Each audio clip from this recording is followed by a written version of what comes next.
The Unexpected Cosmology, Episode 4. Pinocchio is dead. The meaning of life according to Alchemy. Another thing that recently came to my attention, and this surprised me, was the number of homeschool parents who read my work. Perhaps I didn't frame that quite right. Let's try this again. They read my work to their homeschool children as an added bonus to their curriculum. I still don't know what to make of that. I wake up every morning around 5 a.m. and sit behind the computer screen for no other purpose but to hope and pray that my pleas reach someone.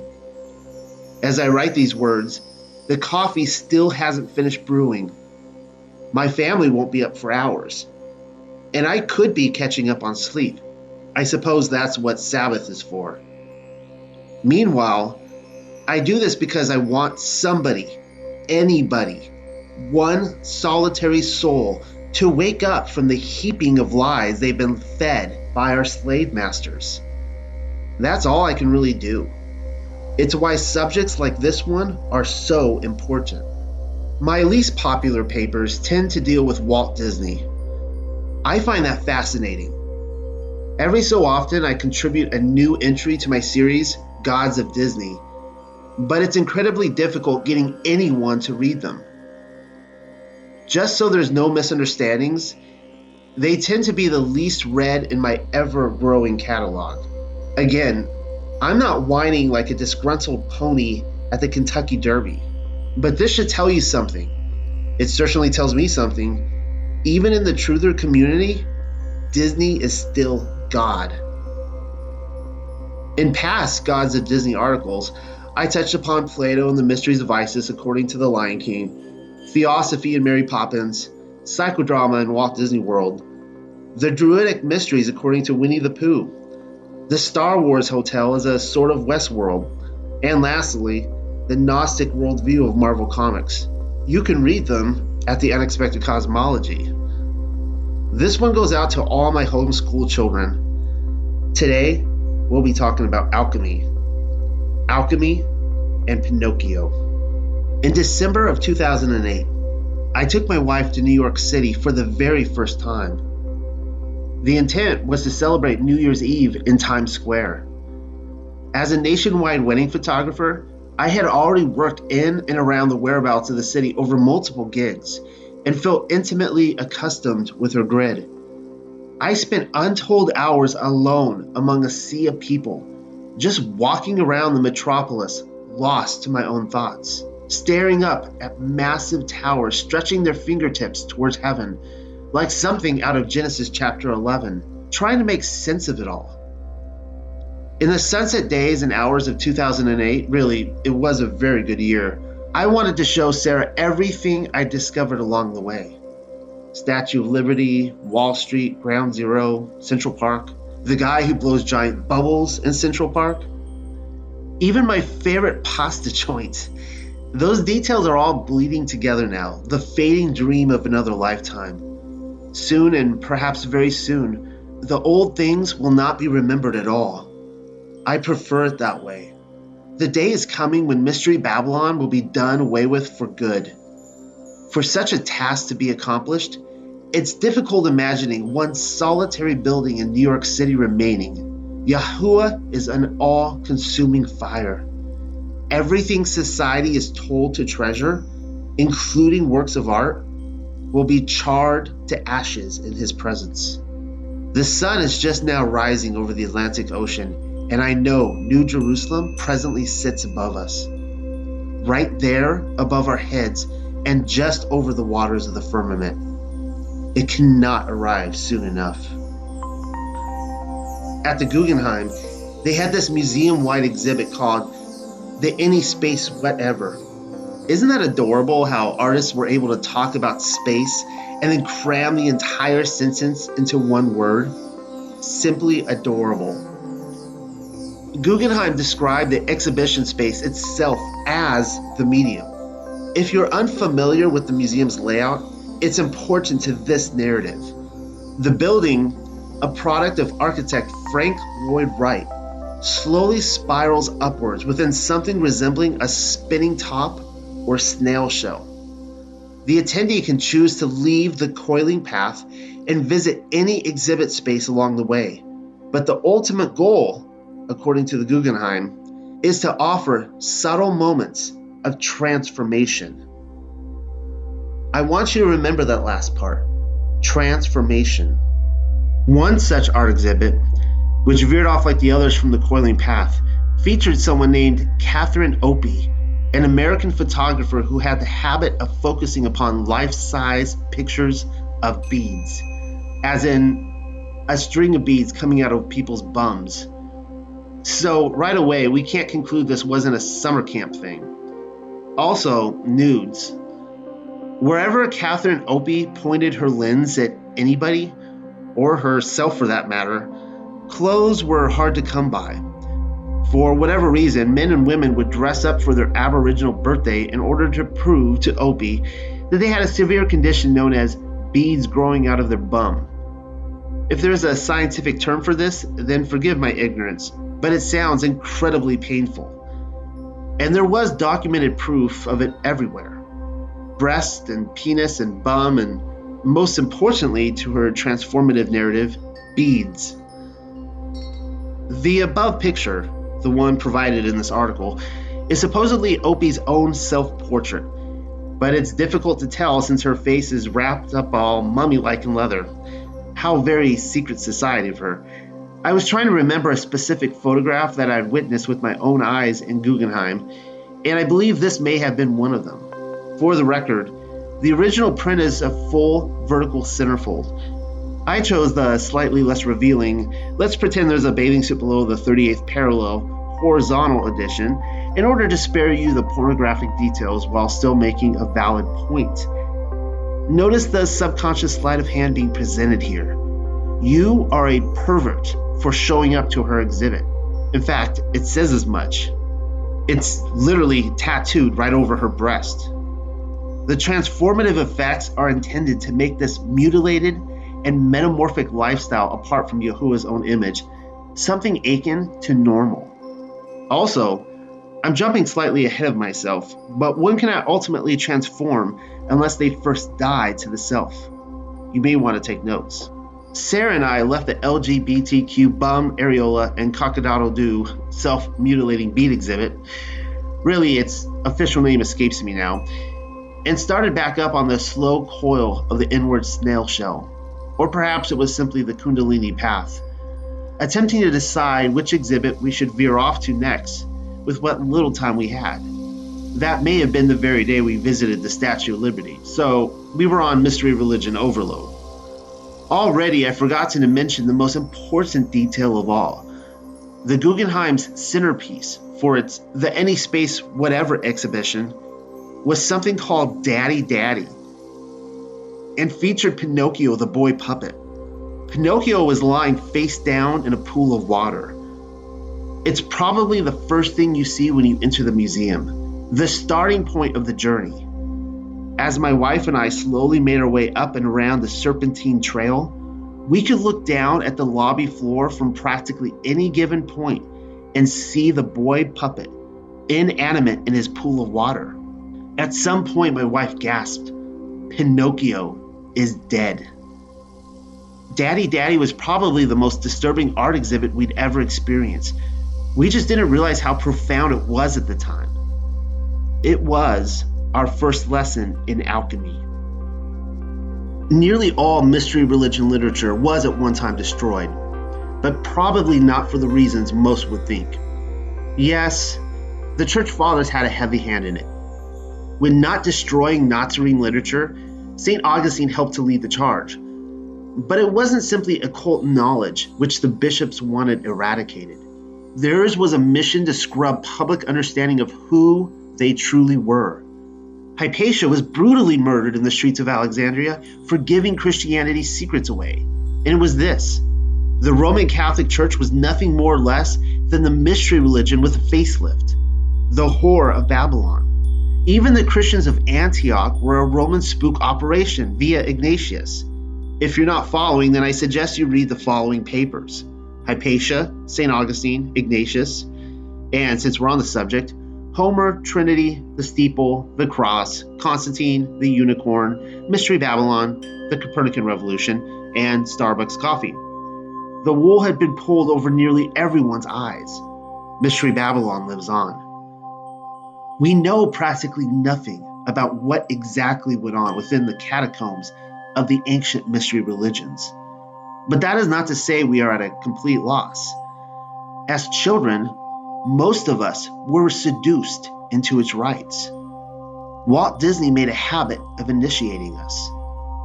The year was 1940. America was on the cusp of the Second World War, and children were given a double dosage of enlightenment. Disney released Pinocchio on February 23rd and Fantasia on the 13th of November. Interesting. Both films were ultimately based upon the same source material, the golden ass. You know how Roman Catholicism wanted to scrub occult knowledge from public consciousness? Apuleius' 2nd century novel was on their hit list. But was it really? The book survived. On the outset, the story of the golden ass centers upon Lucius, the everyday unenlightened sort, whose careless experimentation with magic transforms him into a jackass of a donkey. Lucius spends much of the remaining narrative having to contend with the moral depravity of humanity. A cheating wife fills one segment. His final redemption comes through the alchemical process of self-enlightenment and a personal blessing from the goddess Isis. If you think I haven't gotten around to describing Pinocchio yet, then I'd argue you probably haven't seen the Disney production or the children's novel which it's based upon, written by initiate Carlo Collodi. Because to this very day, the golden ass remains the best glimpse into the initiation rites of the ancient mysteries, and at its deepest, most intimate level. The story not only inspired Disney, C.S. Lewis based his fondest novel upon it, Till We Have Faces. It can even be argued that The Lion, the Witch, and the Wardrobe is yet another analogous retelling of the Bacchic and Eleusinian mysteries. During his honeymoon in Greece with his dying wife, Lewis admitted to a friend that he found it incredibly difficult not to pray to Apollo the healer to heal Joy of her cancer. The year was 1960. To Chad Walsh, professor of Wheaton College, Lewis wrote, "Somehow one didn't feel it would have been very wrong. I would only have been addressing Christ, subspecie Apollinis." C.S. Lewis was essentially a Hypatia in reverse order. Whereas Hypatia used paganism to prove Christianity wrong, Lewis used Christianity to prove paganism right. If Lewis's lifelong devotion in employing Christianity to promote paganism somehow confuses you, then we need to dispense with any preconceived notions that mystery initiates saw themselves as immoral. Also, much of Christianity derives from paganism anyhow. Contrarily, mystery initiates saw themselves as distinguished citizens. They alone guarded the unutterable secrets from the wayward soul. For these reasons, Pinocchio's real-world analogy could hardly prove any more satisfying. In order to seek meaning and purpose, Pinocchio sells himself to Stromboli for fame. The boy puppet literally becomes a puppet for his slave master. Pleasure Island is therefore a metaphor for the profane life characterized by the engineered ignorance of the very masses whom Pinocchio had hoped to entertain. It is a place without school, knowledge, and laws, morals, as they pertain to the hidden knowledge and learned morals of the mystery religion. The coachman indoctrinates children into a lifestyle of instant gratification, knowing that such indulgences leads to a lifetime of slavery. If this doesn't perfectly describe the world we inhabit, then there's nothing more that I can do. I'm done.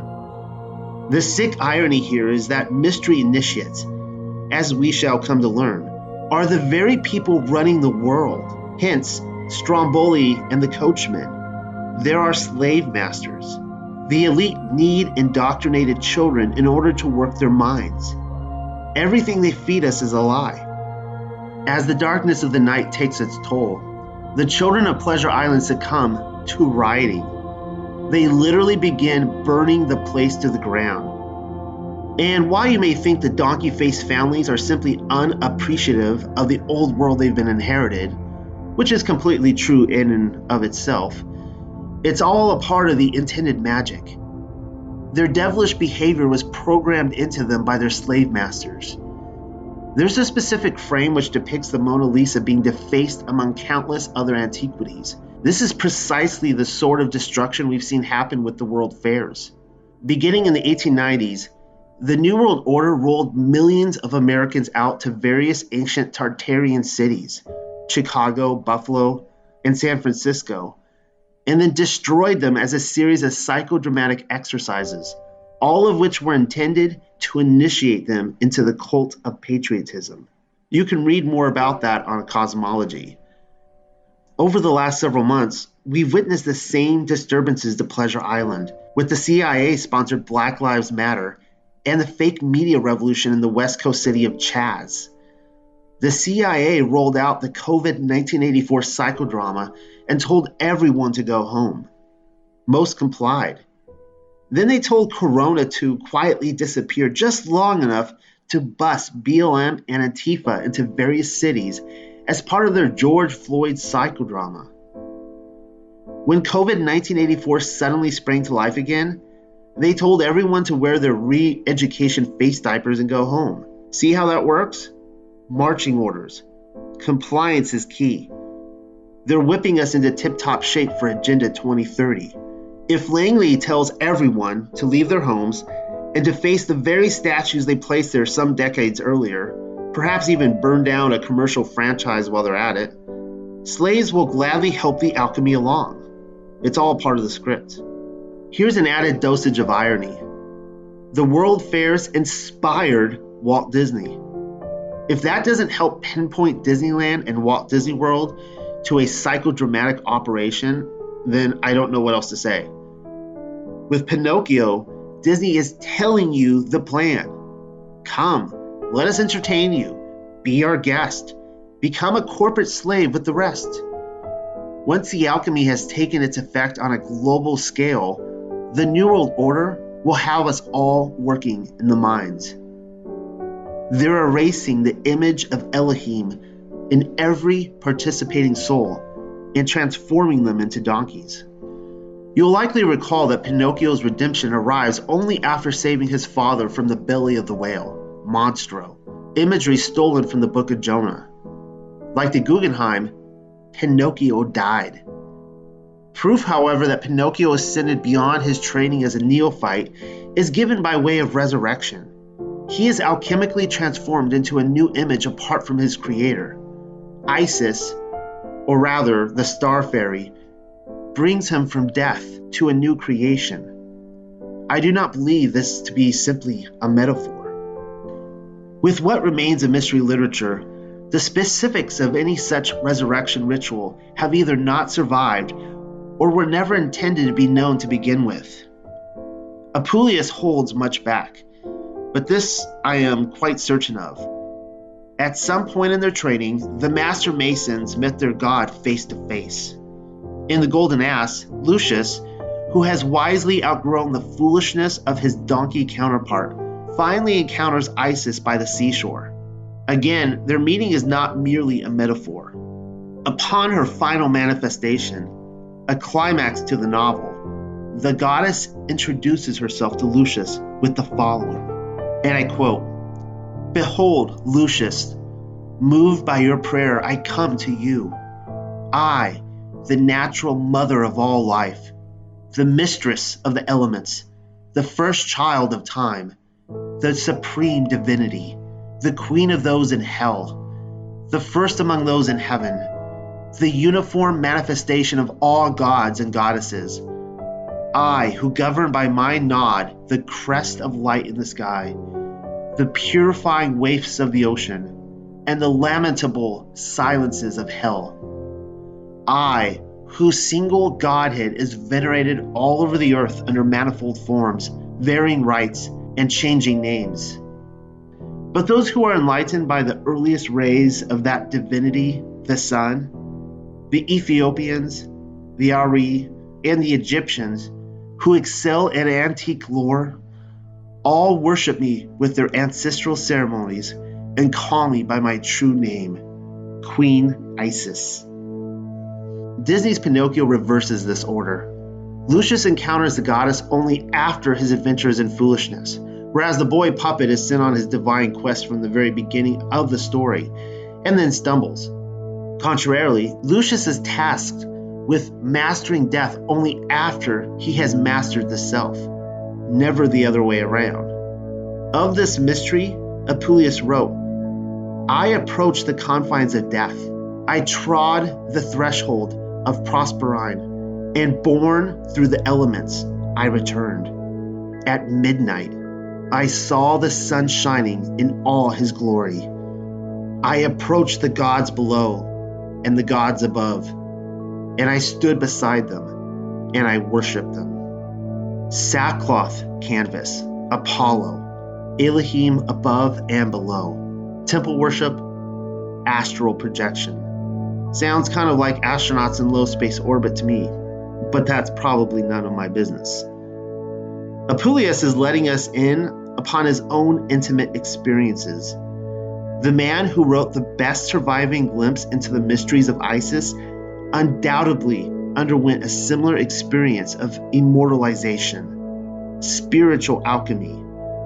In a way, Lucius was his doppelganger. Perhaps it is the ascended masters whom he encountered, astral guides, the Watchers, sons of Elohim, divine beings, stars, certainly Sol Invictus, or all of the above.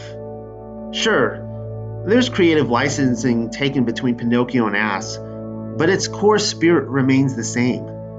Like the divine star fairy in Pinocchio, who transformed the puppet into a real boy, so too is Lucius granted immortality, meaning he has been born again into knowledge of the divine nature. He has discovered the Elohim within. Even more so, Isis has granted him power and wealth under the guiding providence of her power. He is no longer a clumsy fool dipping his hands where they don't belong. He is a wizard in his own right. He will be wealthy and powerful beyond any grasp of Pleasure Island's foolish donkeys. He will be a discoverer of science, a mover and shaker of history. And just as importantly, we will know about him because the world is a stage, and the serpentine seed has made him a star in their script. Also, Jiminy Cricket receives his gold medal. The conscious has been transformed. Alchemy has done its intended work. Call them Freemasons, call them whatever you want. The 6 psychopaths running our world likely started out at one time as initiates in the mysteries. I've been researching the mystery religions for a multitude of years now, and from everything I've studied and read, the process goes down like this. You enter into a dark cave, ingest DMT, participate in an orgy, all of which is complete with pyrotechnics and wild music, learn hidden truths and unutterable secrets, and then eventually, after you've attained enough discipline and knowledge, thereby rising through the ranks and emerging from some ceremonial shroud or coffin, the god or goddess of your devotion manifests itself before you and assigns you wealth, power, prosperity, and influence under the swath of their providence. Like, you become one of those dudes we read about in Illuminati-endorsed history books. Plato, Isaac Newton, Sigmund Freud, Liberace, Walter Cronkite. The gods have gifted us with planet Earth, including everything contained within planet Earth, and just about everyone loves them for it. It's why I've also come to learn that Yahuah, the Most-High Elohim, is unlike every other Elohim. Yahuah brought a people out of physical and spiritual bondage in Egypt, led them into the wilderness, and told them to pitch their tent around a mountain, and then descended from heaven in full sight of his congregation. We're talking fire and smoke and trumpets. Nobody had to enter a cave and learn hidden mysteries or unutterable truths.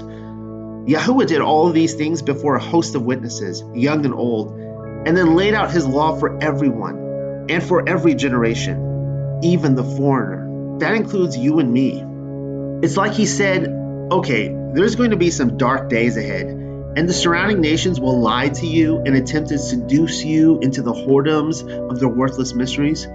False prophets will enter your camp and lie to you, and you may not even know what day or hour you're living in. But whatever happens, however dark the hour, just be faithful to this law. That's it. It's your lamp and your light in the gloom of night. The road is narrow, very few will find it, and if you do, it will carry you to the other side. Torah is our instructions in righteousness. If we love him, then we'll obey his house rules because we want to live with him, in his house. The law is a reflection of who our Heavenly Father is. If we want to be in his assembly, standing in his presence, then the law we must obey. Try not to let the cognitive dissonance win the day. Really, it's that simple. We too can choose the blessing under his providence. We can also choose the curse.